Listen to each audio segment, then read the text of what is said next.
And action. 1, 2, 3. Iya.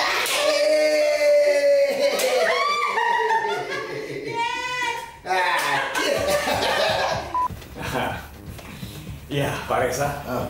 Ya, jadi saya sudah mempelajari pola bisnis dari perusahaan ini. Jadi saya harus di mana? Di sini ya. Loh, aku udah berdiri, berarti harusnya dari tadi aku belum Belum berdiri. Saya jawab ya Pak. Ya. Sebenarnya kalau tujuan utamanya adalah menambah apa ya? Menambah berat badan, tinggi. Sebenarnya tujuan utamanya adalah untuk lupa lagi. Life goal itu memang penting, tapi setiap orang itu kalau seperti itu seperti apa ya? Maaf ya. Seperti mobil-mobil lewat ini. Cut, action. Kayak gitu lah. Lumayan, Cak. 5 miliar dikurang kok. 5 miliar dikurangi harga kopi serga. Tadi dulu. Oke. 5 miliar dikurangi harga kopi 35.000, sisa 4 miliar 999 juta 965.000 lagi bisa beli rumah di ibu kota.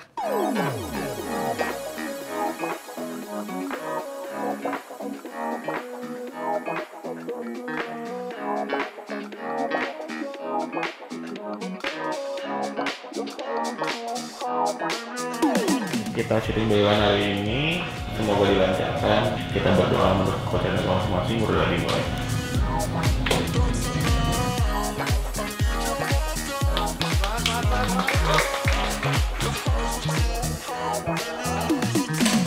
Alasan Blue bikin web series Meeting on Meeting ini sebenarnya dimulai dari ada sebuah artikel nih.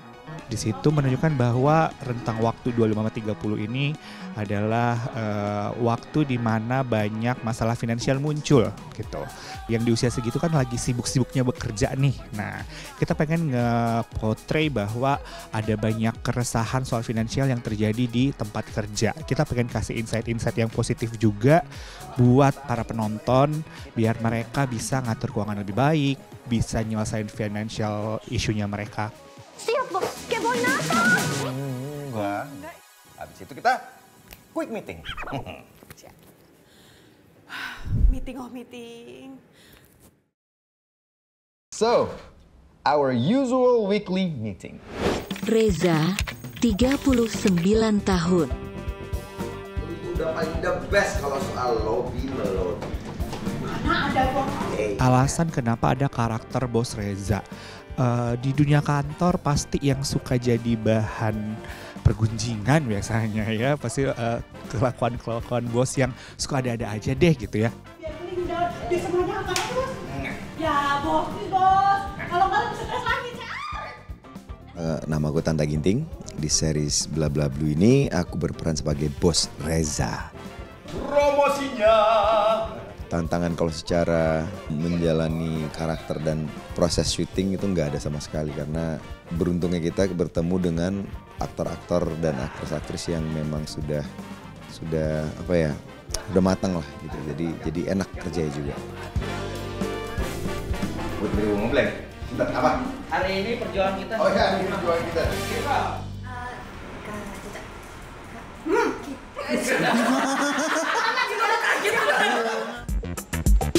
Caca, 28 tahun.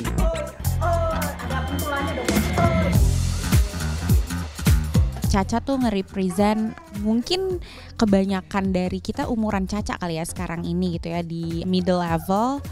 Terus terinspirasi juga dari Mbak-mbak SCBD yang banyak gayanya tapi ternyata pengeluarannya tidak sesuai nih gitu. Akhirnya mereka struggling sendiri gitu. Gue tahu nggak mungkin kalian itu lupa ulang tahun Caca, the most famous girl in this office. Oke, aku Fenyadi Suryo dan di sini aku berperan sebagai Caca. Gue tuh gak pengertian banget tau gak sih, udah tahun itu hari spesial buat gue. Karena dia itu cerewet, jadi kayak ngomongnya banyak. Yang berat adalah di saat itu untuk syuting continuity-nya sih yang susah karena kan begitu loh, suka belibet. Kalau rutin, dia shopping ya di selfie. Halo semua, kenalin. Aku Jessie. Jessie. Nah, pasti kan ada karyawan senior, pasti ada juniornya nih. Nah, biar lebih ekstrim gitu ya, kita buat gapnya itu karyawan senior sama intern nih. Oke bang, jadi shiftingnya itu kadar cemprengnya masih ada, cuman nggak terlalu banyak. Halo semua, jadi kenalin nama aku Gea, aku berperan sebagai Jessie. Sebenarnya ada beberapa poin si Jessie ini agak relate ya, karena Jessie ini terkenal sebagai karakter yang memotivasi, terus dia rajin, dikenal sebagai anak magang yang ceria. Jam 11 bos. Kesulitannya tuh pas di awal-awal episode aja sih, yang pas pertama kali ngulangin yang I am strong, I am smart, I can do anything. Nah itu ngulangnya tuh sampai lumayan berkali-kali. No, thank you.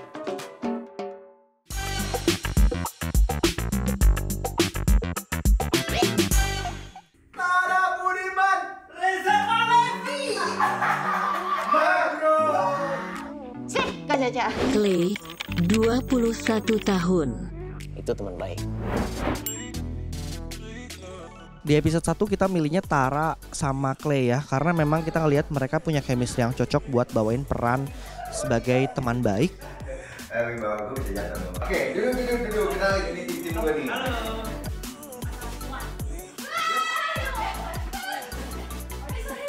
Dia nggak ada gini kan offline. Gimana kalau kita ajak ke sini kalau kita ajak?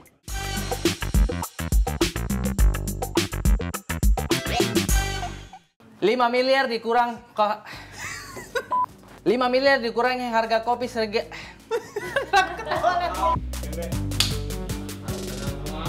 Episode kedua waktu itu Arif Brata, karena waktu itu ngebahas tentang life goals gitu ya. Terus kita tahu Arif Brata juga ada success story-nya dari dia berjuang dari karirnya sampai akhirnya dia sekarang. 5 miliar dikurangi harga kopi 35.000, sisa 4 miliar 999 juta 965.000 lagi bisa beli rumah di ibu kota. Action. Style fashion week. Serius. Masa gue bohong sama Karakter saya cuman agak di-upgrade sedikit. Petakilannya karakter asli, tapi petakilannya agak naik 3 level. Iya, sama kesombongannya 4. Iya, tapi kalau masalah keuangannya tetap sama gitu. Keuangan lebih ke sulit gitu.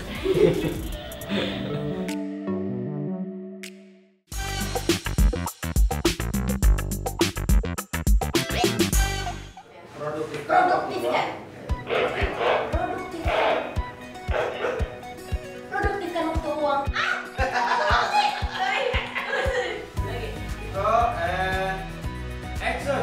Produktifkan waktu luang untuk cari uang. Episode ketiga kita ada Leila Derina gitu ya, tentang delay gratification. Kita melihat sosok Leila ini memang awalnya dari keluarga yang sederhana gitu kan. Pasti banyak yang relate gitu. Dari learning yang kita dapatkan dari Leila juga, dia benar-benar ngelakuin si delay gratification ini gitu. Nabung dulu untuk sesuatu yang nanti bisa dicapai lebih besar lagi di akhir. Rasanya cukup menantang ya, karena pastinya karakternya ini berbeda dengan karakter aku pada biasanya kalau bikin konten. Action. Pada suatu malam penuh bintang, putri kerajaan termenung melihat langit dengan mata berkaca-kaca. Pendapat aku sih tentang karakter ini pastinya ini karakter yang sangat berwibawa ya, terus juga bisa diambil contoh banget gitu karena dia sosok yang pekerja keras. Jadi rasanya sih kayak pengen menjadi karakter ini juga sih.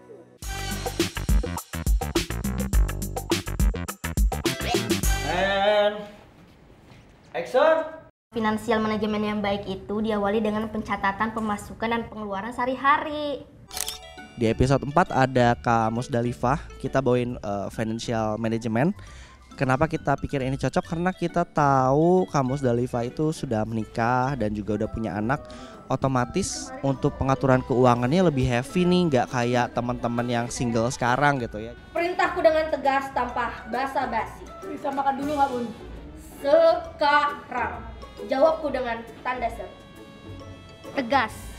Kenapa? Karena dia itu orangnya disiplin, jagolah ngurus keuangan. Jadi dia tuh suka menggebar-gebor bawahannya untuk mengerjakan sesuatu biar tepat waktu gitu, biar selalu dipuji sama bos.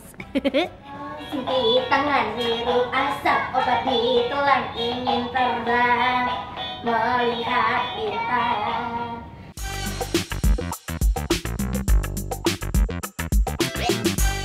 Action. Caca, udah lama nunggu? Enggak, baru aja tadi, bos.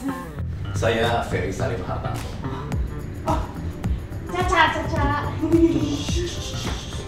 Itu namanya doang, lu gak harus saling. Episode 5 itu karena ini episode terakhir, terus ceritanya juga kita cari investor. Jadi setelah perbincangan kayak siapa ya sosok yang kira-kira cocok nih buat nge-represent peran investor. Akhirnya terpilihlah Om Ferry Salim karena kita ngelihat aura old money-nya, bapak-bapak investornya dapet banget gitu. Saya Ferry Salim dan di sini sebagai Ferry Salim, karakternya adalah seorang pengusaha yang selalu mencari usaha-usaha baru yang punya masa depan. Begitu usahanya bagus, saya langsung chip in. Jadi di sini karakternya jadi orang yang punya uang. Itu memang. Nggak panas ruangannya ya, ini kebiasaan. Ya. Prosesnya cukup memorable juga ya, karena banyak banget step by step yang gue lewatin dari awal. Kita come up dengan ideas yang memang dibutuhin sama teman-teman Blue. Teman-teman Blue juga sangat membebaskan kita, kasih ideation-nya berupa suggestion apa aja. Yang penting memang sesuatu yang fresh, sesuatu yang baru dan bisa memberikan product knowledge ya untuk beberapa produk turunannya di Blue itu sendiri. Thank you banget bro, gue jadi dapat insight baru nih. Scene paling memorable itu sebenarnya di episode pertama sih, karena itu perkenalan kita dengan karakternya, pendalaman pertama kali.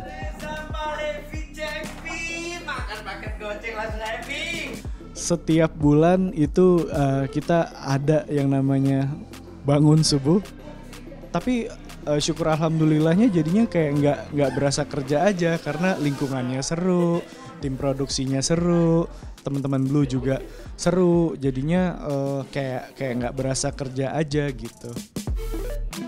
Bulan 73, metode 2 ketua, action. Dan gak cuma itu aja, katanya mereka mau sponsorin project clothing line kita. Scene paling termemorable selama aku jadi Jessie adalah pas aku cerita tentang saudara aku ada yang mau jadi investor. Nah itu ngapalin kalimatnya sebenarnya nggak susah, tapi menurut aku lucu aja gitu loh, kayak misalkan nah dia itu sepupu dari sepupu temennya Jessie yang dia nikah sama anak omnya Jessie. Nah dia kan 4 dari 8 bersaudara. Nah di saat yang sama cucu dari guguk bibinya Jessie itu ada yang nikah sama cicit dari guguk keluarganya dia, menghasilkan 4 anak guguk. Nah 2 anak guguk itu ada di keluarga Jessie, terus 2 lagi ada di keluarga pamannya dia.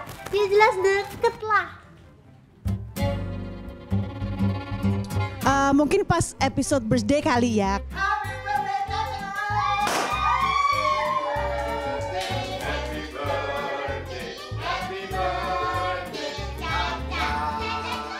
Karena kan kayak dandannya tuh ekstra banget, seharian dikuncir pakai bulu mata yang berat.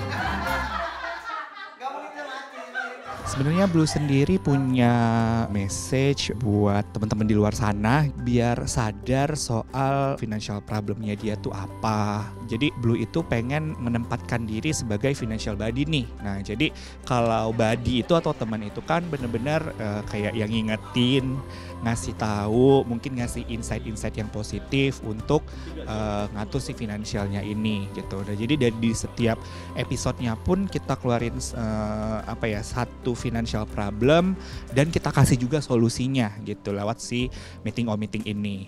Oke, terima kasih teman-teman untuk 4 bulan ini akhirnya syuting